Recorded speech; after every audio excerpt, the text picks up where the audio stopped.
Everything looks good.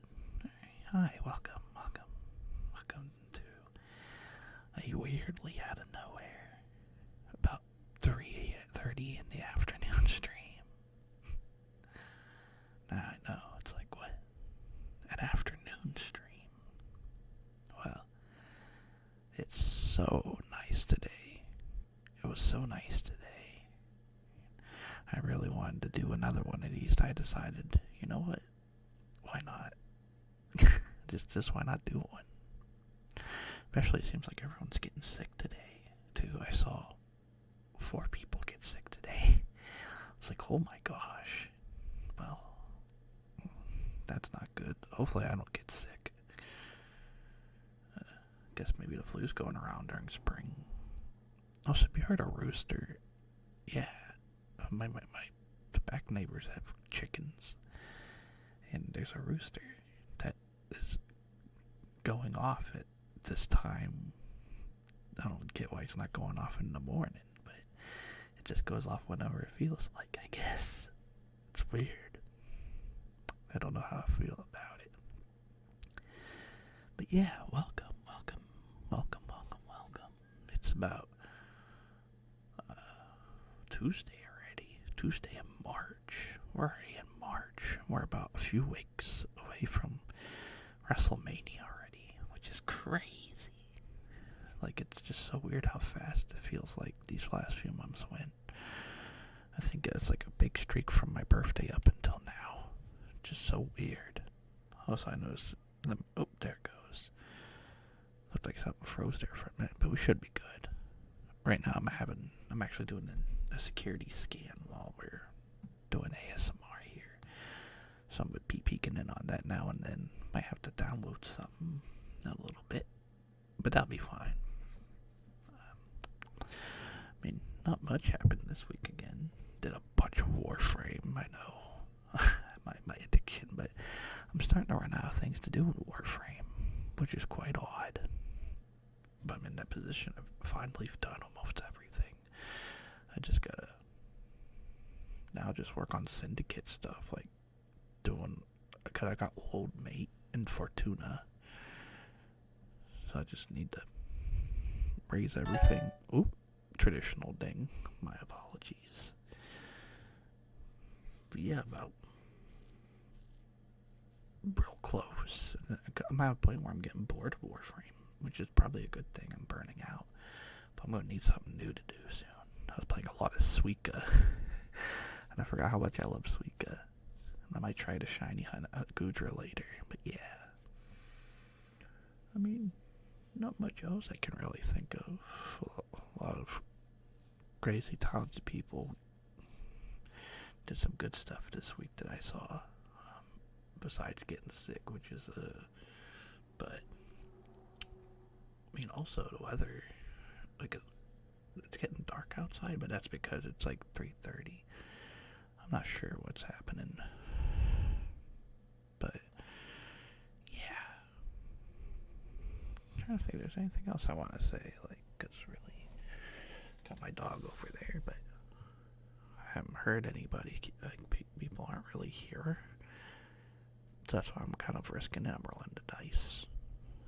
But we'll see. They shouldn't be back for a while. If not, I got everything prepared just in case. So, yeah. Plus, I want to knock these out. I'm so close to getting to 20.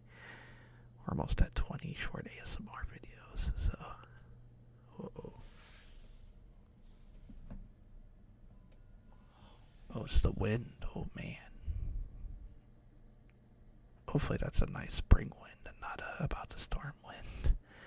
It'll be nice for you guys, but not nice for me.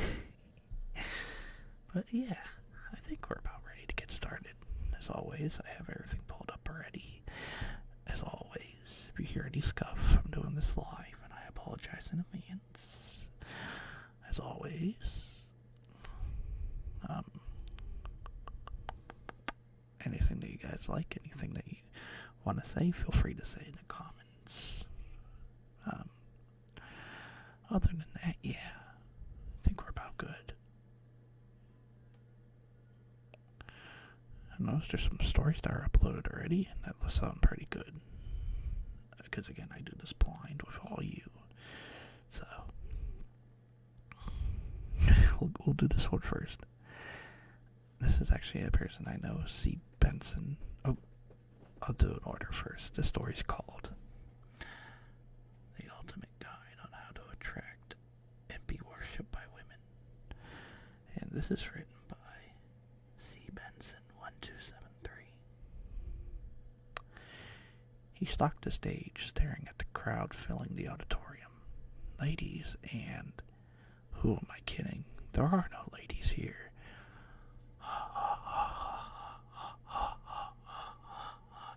Laughter echoed throughout the hall. Hello, gentlemen. It's an honor to be with you this evening. Rapturous applause. It's a good to be back among my people. So often I feel that I am among strangers, but here we all understand each other, don't we? 1,500 men hung on every word, and it's good because too often this world doesn't understand us. Have you ever misunderstood, or have you ever felt misunderstood, abused, disrespected?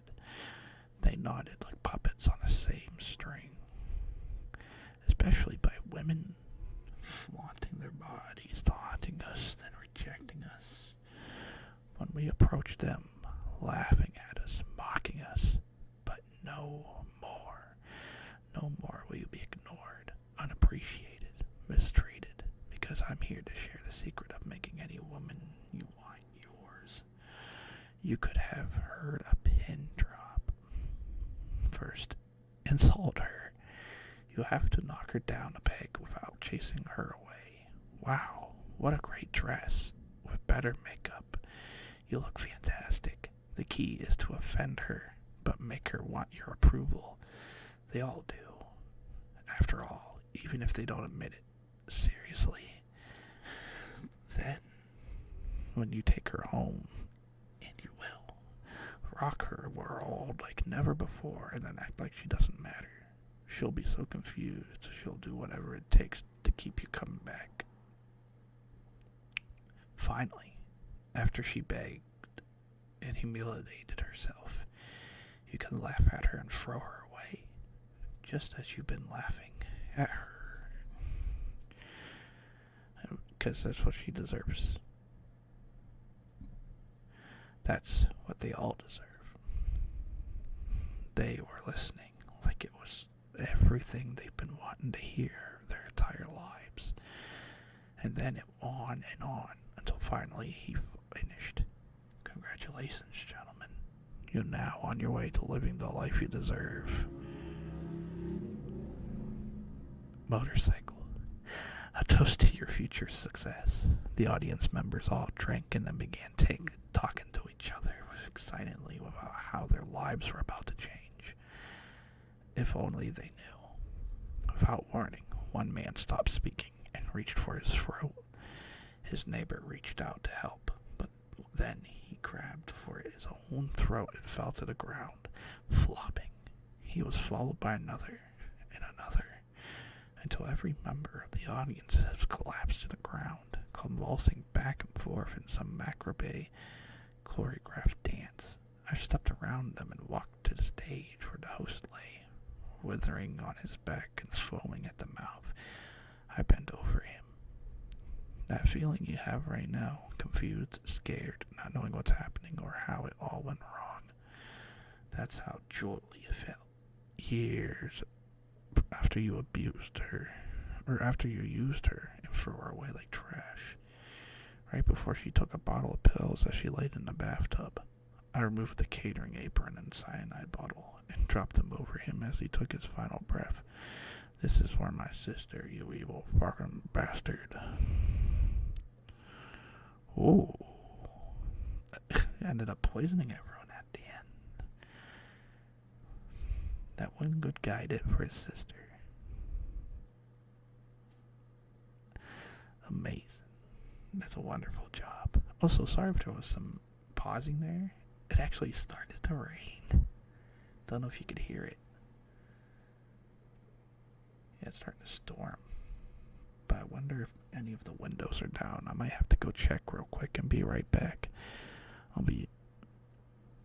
It's gonna be bad if the windows are open and it's storming, so... I'll be quick. I'll be in and out. Be right back. Go ahead and put up my... This is a good time to use this. Again.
Oh, I don't know if you can hear that. Wow. It became a superstorm out there. Good thing I looked too, because the windows didn't shut. When I'm back, hopefully the power stays on, because again, it's always weird with my power. But it looks like a nice spring storm. We should be fine. I think we're about ready after I take a drink to get to the next story.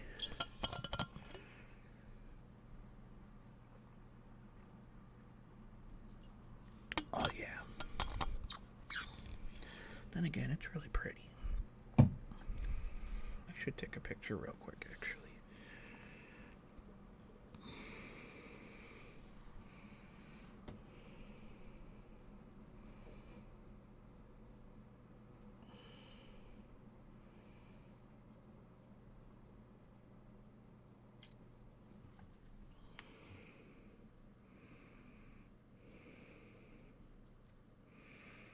Yeah, that's good.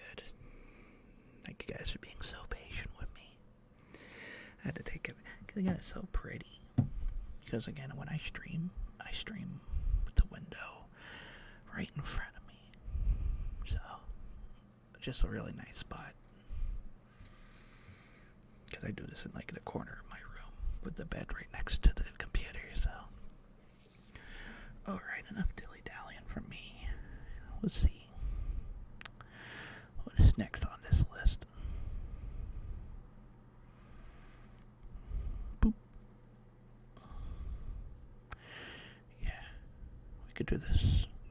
This one's called What You Bring Me to Drink. And this is by Forgotten Well. Every afternoon was the same.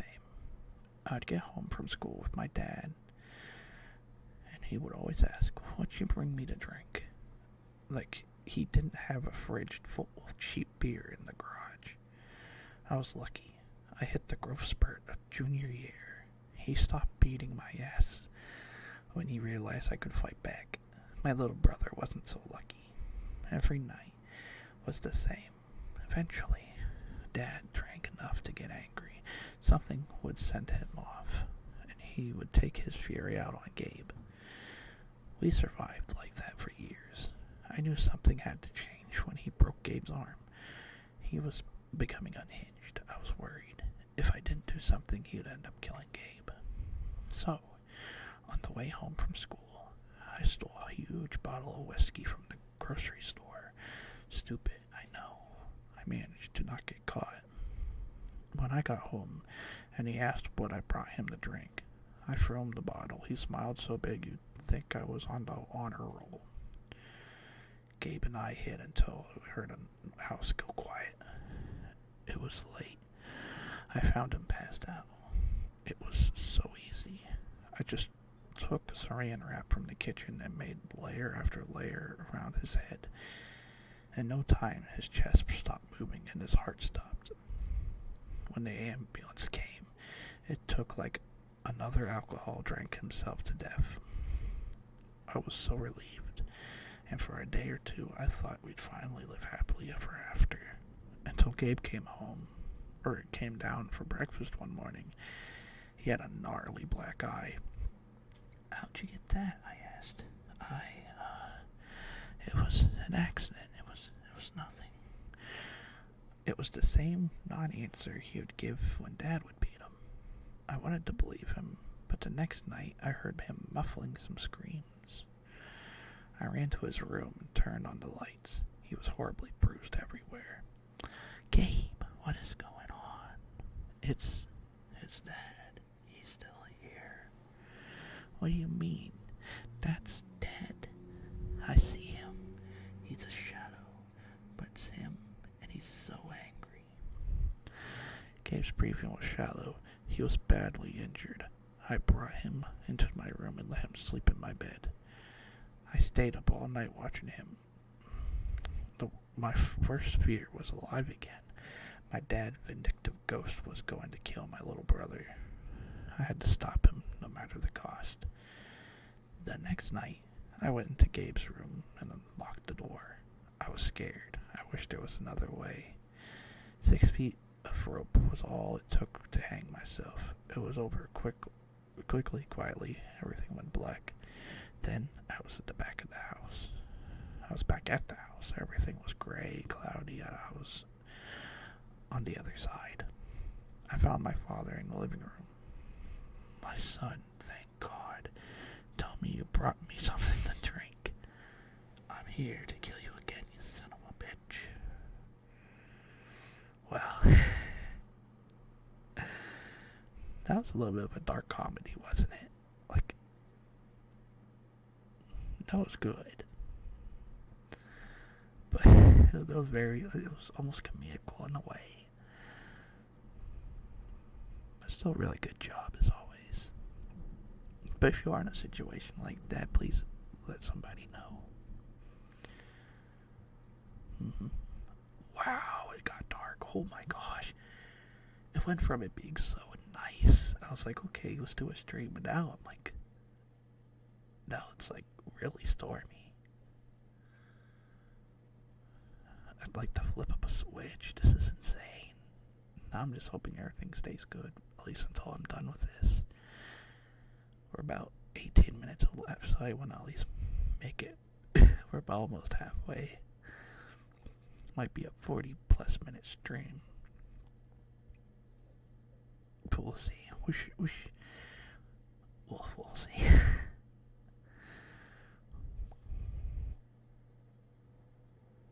In a lot of these, like, one moment.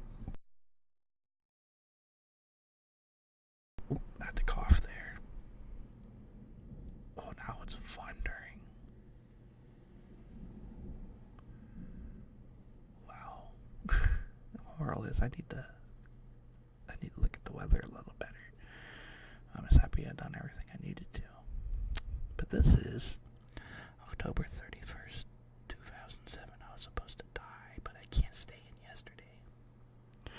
And this is written by Trash Tia. I was doodling happy tree friend characters when we were hit. October 31st, 2007. The sky darkened. A single strand of my hair fell in my face, and that was it. It was not humanly possible for the brain to register something that fast. I stabbed the button on my iPod at the right time, which saved me. It was always the same song stuck in the exact same second, the Pixies, which put me back in yesterday. October 30th, standing outside my locker and taking in the cool breeze drifting in from the open doorway. I don't know why I was given a second chance. A gift to cheat death and continuously go back to yesterday. Yesterday only existed inside the school. The same classes, the same conversations, the same mannerisms. But I held on to every second. The hallways were full, and every time I went back, I focused on a new person. Lolita Eaton was talking about cheerleading tryouts. Lolita had ribbons in her hair, but if I really looked, if I allowed that insistent reality to bleed through, I could see the pearly white of her skull, where the anomaly has ripped through. The song in my ears continued to throw the chorus, the present seeping through. It, like it was reminding Lolita that we weren't supposed to be there. With my stomach twisting, I stabbed my rewind on the iPad, or on the iPod. The world blurred, and I was back in my locker. So, where were you in gym class? Nate Samuels was supposed to lead the 2007 basketball team to the championships. Instead, he got his brain blown out by an anomaly that is never explained. I prefer to believe it was just decided to level my entire class with no reason before disappearing. Instead of answering Nate, because I knew how this conversation, would go, I wiped this ugly smear of red trickling down his temple, ignoring reality, trying to drag him away, and hooked my arm in his. Before we could get to class, the Pixies began to fast forward through lyrics, taking me straight through the chorus and back into my seat for October 31st, 2007. Back to the moment, that minute, that second. Outside, the sky darkened and I stopped doodling. Suddenly, I couldn't breathe. I reached into my pocket and pulled out my iPod, but the screen was stuck. I stabbed a rewind, and yet the song continued in my ears. And Nate was tangling his fingers into mine, squeezing tight. Nate was always across the classroom in his first 55,000 rewinds. Now he was next to me with dark eyes pleading with me. Just let go. I never doubted Nate wasn't awake.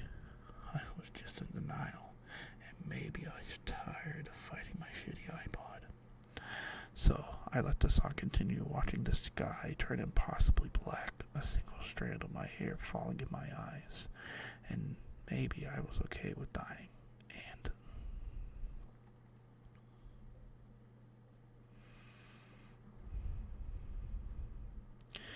yeah, that was a fun one. Yeah, first off, Happy Tree Friends. Yeah, that was a fun show. Second off, is the Pixies? I think the Pixies is the band that sung that one good song. Where is my mind? Where is my mind? Yeah, where is my mind? That one, a wrestler actually ended up using it for a little bit. I think that's the Pixies. Yeah, well done. Oh my gosh. It's heavy pouring. I wonder if that sounds nice though. Again, I'm definitely gonna feel nice and relaxed after this for sure. Just as long as the power stays on, of course. But yeah, we're about 24 minutes. I'm going to make it to 40. Even. I'm just praying. I'll upload whatever I can. Again, I'm rolling dice right now at this moment. Let's see, what's next? What's next?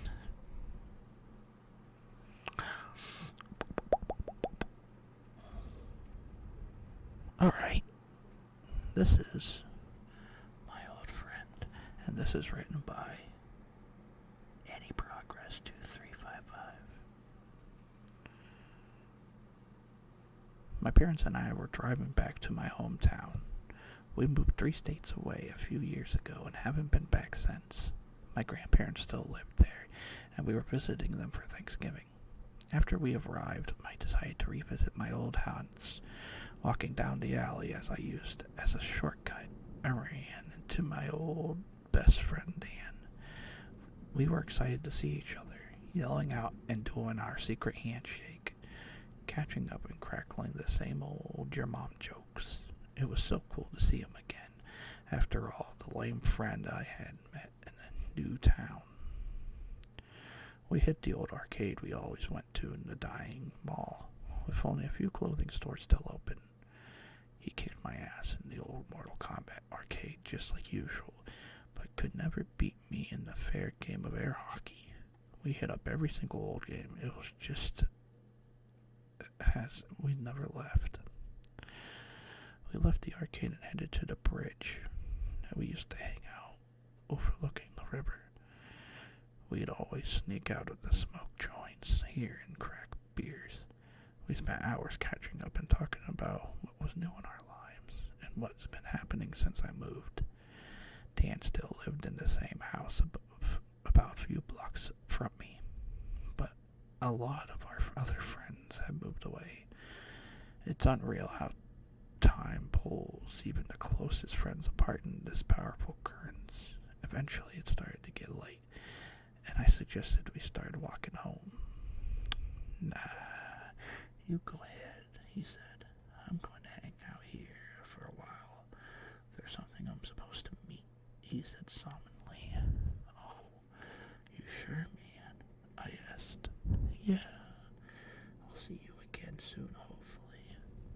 All right, get up with me before I leave on Friday, I said. See ya, man. I walked the rest of the way alone, wondering what that shift in tone was about. And as I passed his house, I saw a for sale sign in the yard. It was an odd that he didn't mention moving at all. It was quite late at this point, and my parents were probably pissed. When I got home, my parents glared at me, grilling me and demanding to know where I was at such an hour. When I told them I was catching up with Dan, that I missed him and we got lost track of time, their faces went from angry to concern. They both looked at each other briefly. My dad knelt down and said, "Son, Dan committed suicide a couple of months ago, bud." His parents said he jumped from the main bridge over the river. Oh no. God, now that was a spooky one, but a pretty sad one. Wow. Yeah, hanging out with your friend one last time and realizing that they were never there. Yeah. That gave me some chills. That's a good job.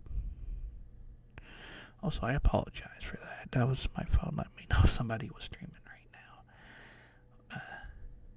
Yeah, it's usually someone I watch at this time.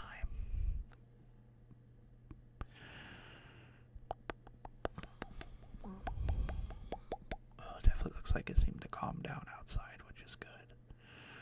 Still gonna play it safe, though. It's always a calm before another storm. Alright, let's see. Let's see. Ooh, this one. Alright. We'll do this one next. This is called Rules of the House. And this is written by Forgotten Well. He'll never do it. He's chicken shit. The neighborhood kids have gathered to watch me make history. I was going to Ding Dong Ditch the Mayweather house. Rumor was Mr. Mayweather went insane and locked himself inside, never to leave. But nobody knew for sure because no one has ever seen him. I mustered up my courage and knocked 3 times. But no sooner had I knocked that the door swung open. Nobody was there. Go inside, Kevin. I knew I shouldn't. But how often do you get the chance to become a legend? I leaped across the threshold and turned around, raising my fist triumphantly. Everybody cheered. Then the door slammed shut.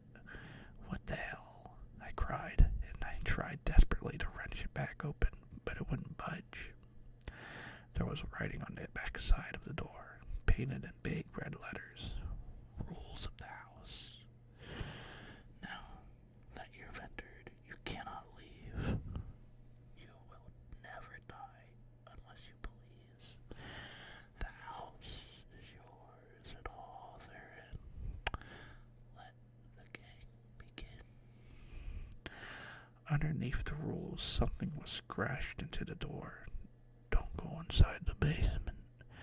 I tried kicking the door open, but only hurt my foot. It's okay, I murmured. The guys know I'm here. Somebody will get help. I wandered around my house and found it to be empty. No furniture, no Mr. Mayweather, nothing except the kitchen where I found a notebook. Chester Mayweather was scribbled on the front. The handwriting was the same as the words scratched into the door. I cannot escape, it read. Chester had tried smashing his way out, digging through the basement, even burning all the furniture to try and set the house ablaze. Nothing worked. The house remained the same. Someone should have come for me by now. It's been weeks, I fear. No one ever will. I haven't aged a day in the years that have been here. How long will this go on? On the last page was the final message. The house is won. I will go now to the basement and end this wicked game. I need answers, and I knew where I'd find them. Each time down the stairs sent a shiver down my spine. Every fiber of my being was screaming to turn around, but I persisted. At the bottom of the stairs was a light switch. I flipped it. Hanging from the rafters were 5 corpses all in a row, swaying gently, fresh as the day they hung themselves. Someone by the rope, others by belt or bedsheet. They were smiling, eyes wide open, staring at me silently, beckoning me to join them. This was the fate of all those entered the house, and I could tell that before long I would be mine as well. Across the street, Kevin's parents began to worry. Kevin hadn't come home for dinner. I think I saw him at the old Mayweather house, said Kevin's father. I'll go knock on the door and see if he's there. Ooh. Yeah, that was a fun one. Again, yeah, I like those kind of stories when they're cursed. It's like 1408 or something like that. That was a fun one. And that guy's just on a roll, that Forgotten Wells. Always a fun one when he writes. Very good job. Let's see. What's next?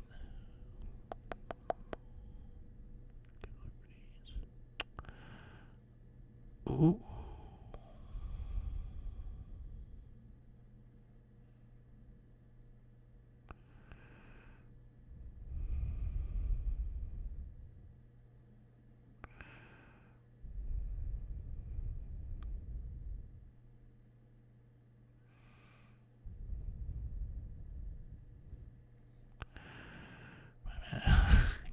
Some of the stories are good, but I have to make sure that I can, because some stories are kind of meta. When I went, like I just went through one that was kind of like something I struggle with.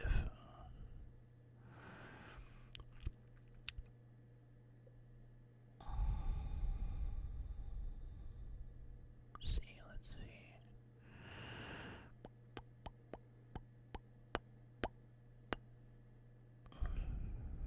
Okay, we'll do this one next. This is I Tend to Be the Livestock. This is written by Scarabium. Dear Ma, I have myself a new job. You'll be glad to know it's outdoors and with animals, and I'm not stuck in a stuffy warehouse somewhere. Now I know I made a promise to you and God that I'd never hurt any human, but what I tend to ain't really human no longer.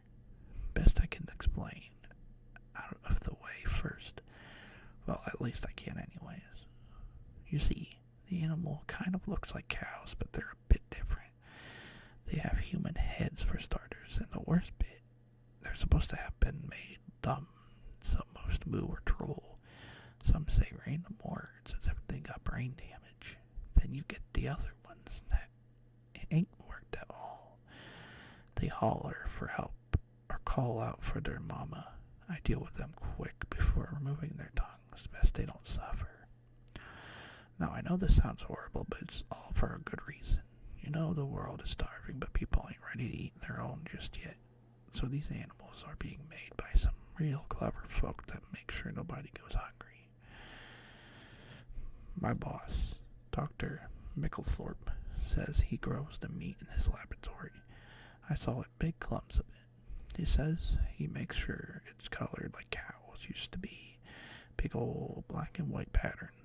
He puts magic into the meat like hormones and other things to help change its flavor. Thing is, he says that it needs sustenance.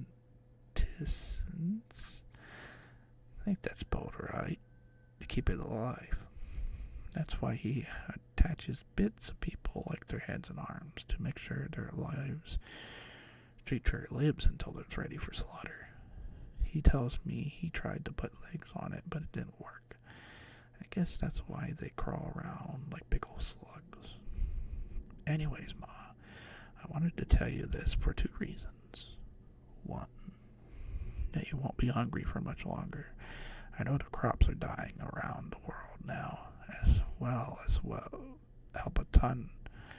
Luckily, the animals ain't fed on grain or nothing like that. We just feed them bits of other livestock we can't eat. It's the circle of life, but the circle will be real small. Ha. Number 2. That I saw Cousin Wyatt. I thought he was in prison, but I swear it was his head on one of them animals. He was pulling himself across the grass with his bony arms. When he saw me and stopped, he started crying, so I ran to tell the doctor, who then had Wyatt dragged away to the slaughterhouse. The same day, Dr. Micklethorpe gave me an extra packet of meat. I asked if I could give it to you, Ma, and he said, of course. It's the cold box that came with this letter. Hope you like it. It tastes just like the real thing. Ooh. Yeah, that's something to think about. Run out of food, I guess we won't go hungry in the future. I wonder if I would try that, though. I don't know.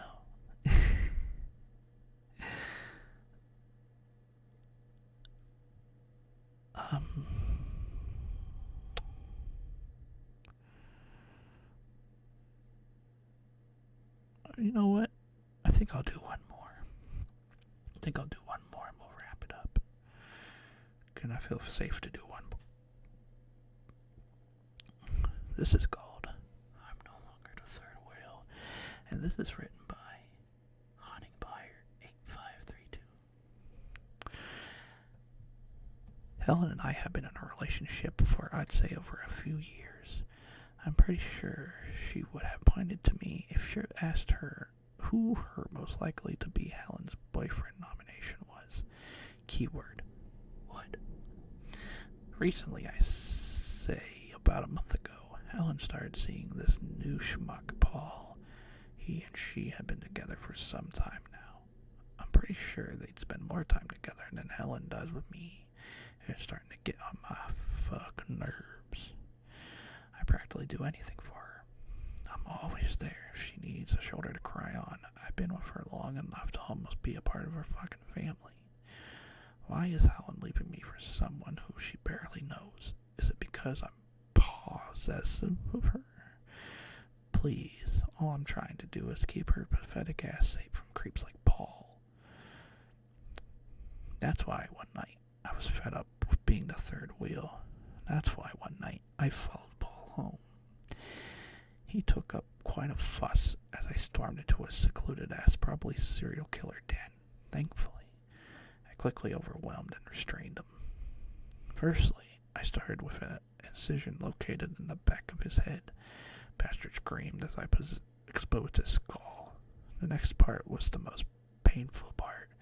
I cut open my stomach. Sure enough, inside is a dark green powder, spores. I quickly blew the spores in his face, in his revealed skull, like a dandelion seeds. I didn't need to expose his brain matter. My spores can burrow through the calcium. Good old Paul tried to fight my grasp in a desperate attempt to escape.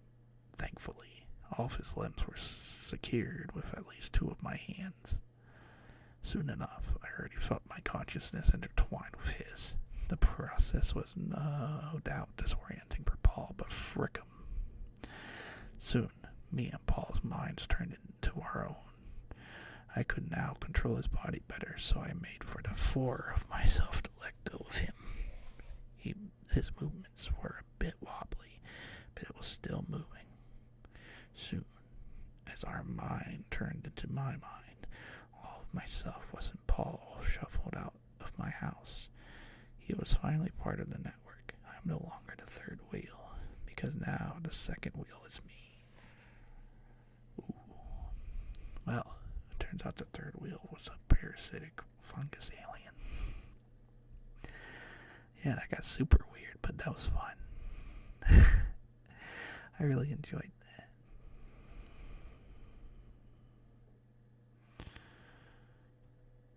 You know what?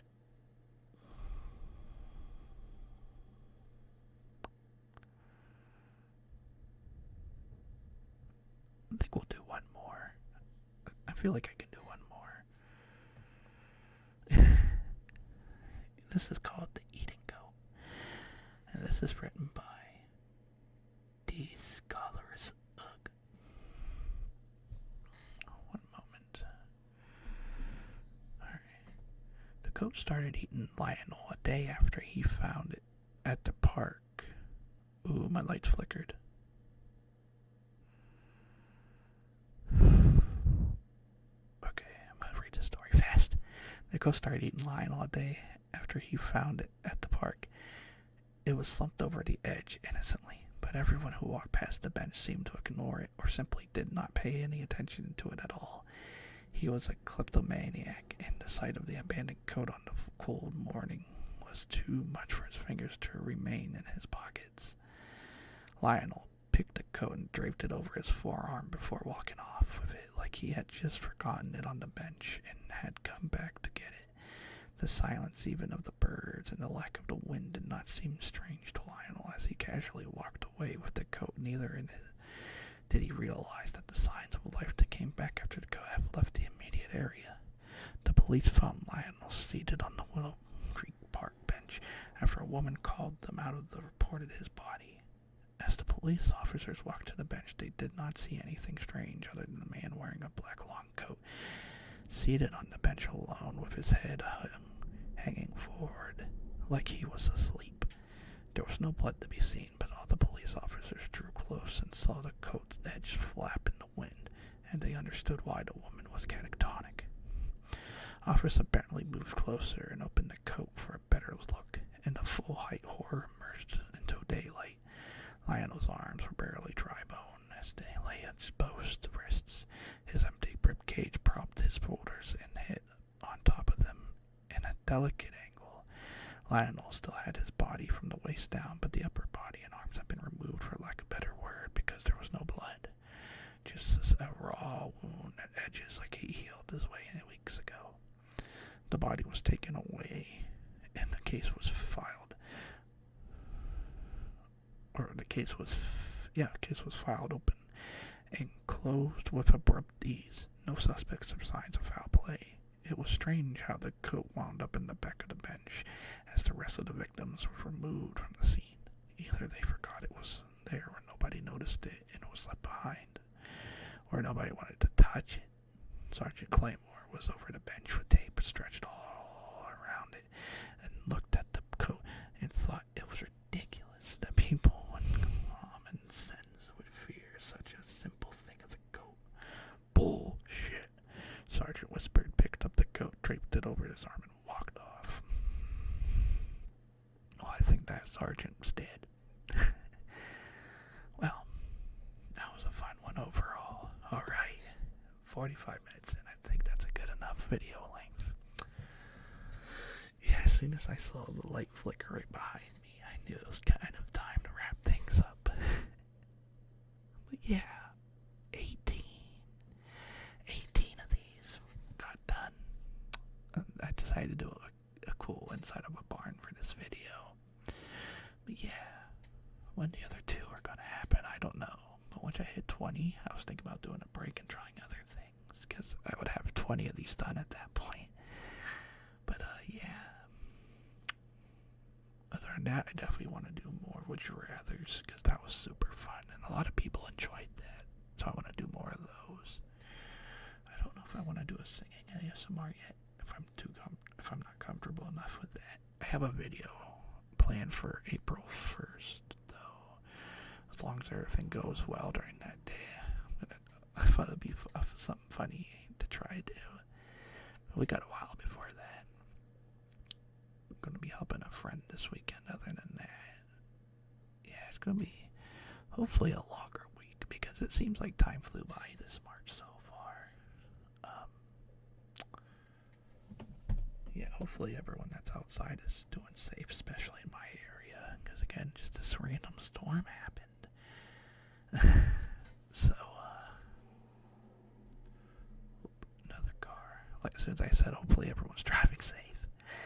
I think that's about it for today. Yeah. I'm trying to think if there's anything else I want to say before I end things. Because, again, I want to thank everyone for all the support over these last few months. Oh, hold up.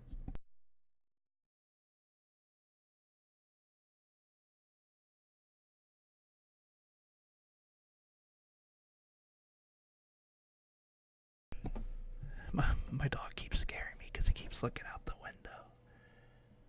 Seems like he's about to bark at something, but he's just staring. Maybe it's a cat or a squirrel, I don't know. Definitely nothing outside. That should be outside right now. But yeah, alright. See if I can... Yeah, we're about 48 minutes in now. We did a good job today. I didn't think I was going to get this far. But as I was saying, thank you all so much. Anyone that listens to these videos, I super appreciate it.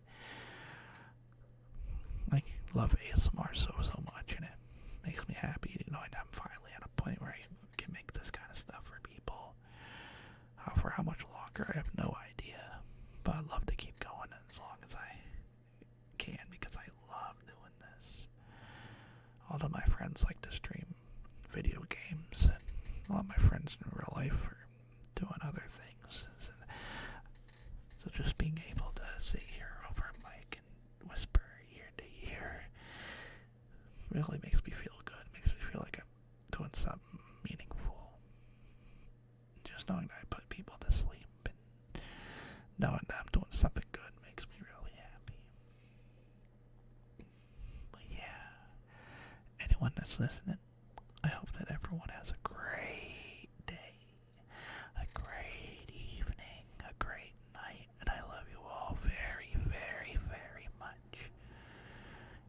Eat as much as you can and get super comfy, whether you be at work or at home. But this is good.